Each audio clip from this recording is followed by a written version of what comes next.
প্রিয় দর্শক বন্ধু, এই মুহূর্তের জন্য 2016 এসএলএসটি থেকে বিগ নিউজ। কার্যত ওএমআর এবং হার্ড ডিস্ক নিয়ে এবার বিস্ফোরক তথ্যাদি এই মুহূর্তে কি জানা গেল অবশ্যই সবটাই ভিডিওর মধ্যে তুলে ধরবার জন্য চেষ্টা করছি। অত্যন্ত আর্জেন্ট ভিত্তিতে এই ভিডিওটা তাই কিন্তু ক্রিয়েট করা। বন্ধুরা, ভিডিওটিকে একেবারে শেষ পর্যন্ত দেখবেন, কোনোভাবে কিন্তু স্কিপ করবেন না। চ্যানেলটিকে অতি অবশ্যই সাবস্ক্রাইব করে নিয়ে সঙ্গে থাকবেন। চলুন কথাবার্তা না বাড়িয়ে আমরা মূল টপিকটাতেই ফোকাস করি। বন্ধুরা, 2016 এসএলএসটি থেকে এই মুহূর্তে দাঁড়িয়ে বিগ নিউজ, যেখানে দেখা যাচ্ছে ওএমআর শিট এবং হার্ড ডিস্ককে কেন্দ্র করে বড়সড় আপডেট কিন্তু উঠে আসছে। সুপ্রিম কোর্টের নির্দেশে চাকরি হারিয়েছেন রাজ্যের প্রায় 26,000 শিক্ষক ও শিক্ষাকর্মীরা। শীর্ষ আদালত এও জানিয়েছে, যারা অযোগ্য হিসাবে চিহ্নিত বা টেন্টেড তাদের চাকরি বাতিলের সঙ্গে সঙ্গে বেতনও ফেরত দিতে হবে। এই সংখ্যাটা কিন্তু কার্যত 5,000 প্লাস। সংখ্যাটা পরবর্তী ক্ষেত্রে যাবতীয় তথ্যাদি সামনে এলে সবটাই কিন্তু ক্লিয়ার কাট হয়ে যাবে। তবে সিবিআই এর দেওয়া তথ্য প্রমাণের ভিত্তিতে তাদের অযোগ্য বলে চিহ্নিত করেছিল কলকাতা হাইকোর্ট। এবার পথে নামলেন অযোগ্য বলে চিহ্নিত চাকরিহারা শিক্ষক শিক্ষাকর্মীরা। গতকালকে সোমবার কলেজ স্কোয়ার থেকে সুবোধ মল্লিক স্কোয়ার পর্যন্ত মিছিল করেছেন তারা।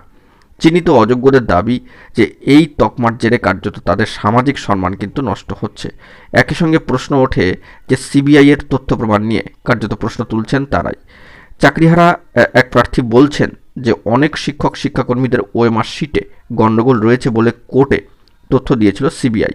ওই ওএমআর শিট ম্যানুপুলেট করা হয়েছে বলে অনেকেই অভিযোগ তুলছেন। অর্থাৎ ওএমআর শিট নিয়েই সেই কিন্তু ঘুরিয়ে ফিরিয়ে বিস্ফোরক তথ্য উঠে আসছে এবং অভিযোগ উঠে আসছে। সিবিআই তথ্য দিয়েছে মানেই সেই তথ্য সঠিক তা নয়। গাজিয়াবাদের থেকে পাওয়া সেই হার্ড ডিস্কের সত্যতা নিয়েও প্রশ্ন তুলেছেন অনেক অযোগ্য চাকরিহারা। এসএসসি নিয়োগ দুর্নীতির তদন্তে নেমে প্রচুর সাদা ওএমআর শিট উদ্ধার করেছিল সিবিআই।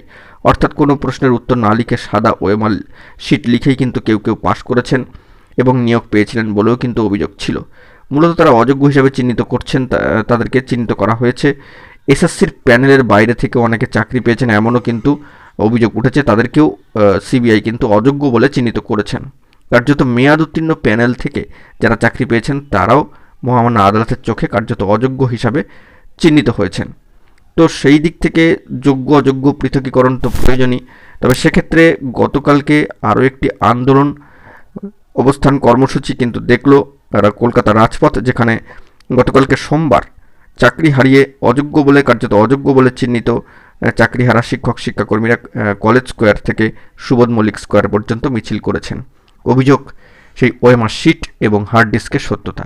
এই মুহূর্তে দাঁড়িয়ে তাই কার্যত সামাজিক গণমাধ্যমের সূত্র ধরে উঠে আসলো ওএমআর শিট এবং হার্ড ডিস্কের সত্যতা নিয়ে কার্যত বড়সড় খবর আপডেট। তো এখন এটুকুই, ভালো থাকবেন, চ্যানেলটিকে সাবস্ক্রাইব করে রাখবেন জরুরি আপডেটগুলি পাওয়ার জন্য। ধন্যবাদ।